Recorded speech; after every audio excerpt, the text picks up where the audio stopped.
تستعيري كتاب عشان تقري فيه؟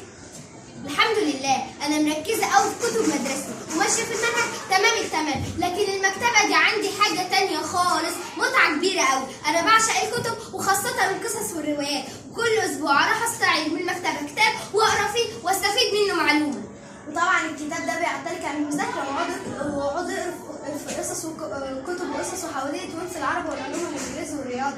بالعكس كمان القراءه بتضيف لي معلومات جديده وافكار كتيره، وبتساعدني في التعامل مع الاخرين بلباقه، وبتزيد ثقتي في نفسي. بحس ان المواد اللي بدرسها سهله جدا وبسيطه. رايحه على فين؟ خير يا بنت، رايحه المكتبه اشتري كتاب.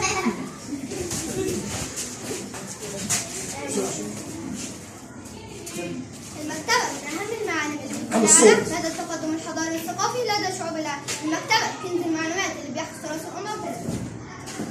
المكتبة بتتيح لأفراد فرص التواصل وتعلم المهارات الخاصة بالاكتساب والبحث عن الحقائق. الثقافة أسلوب حياة المجتمع والإنسان، من غير ثقافة زي الشجرة اللي من غير ثمار. الثقافة روح الديمقراطية وذاكرة الشعب.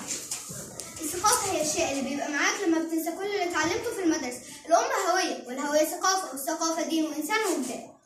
القراءة والاطلاع بتنمي العقل وبتمنحك معرفة بتساعدك على فهم العالم من حولك.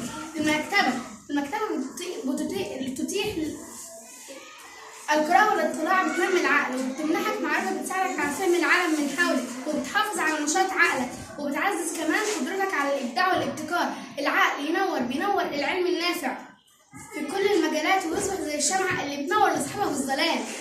فلسفة، تاريخ، جغرافيا، ديانات، اقتصاد، علوم، تنمية بشرية، آداب وفنون، السيرة الذاتية والمذكرات، لغات، تكنولوجيا، صحافة وإعلام، الطب والصحة والأسرة والطفل، رياضة وتسلية وكتب أطفال، شعر وذاكرة مراجع وأبحاث، كتب علمية، روايات وقصص. مكتبتي طاقة نور والعلم فيها بحور. مكتبتي طاقة نور والعلم فيها بحور. مكتبتي طاقة نور والعلم فيها بحور. مكتبتي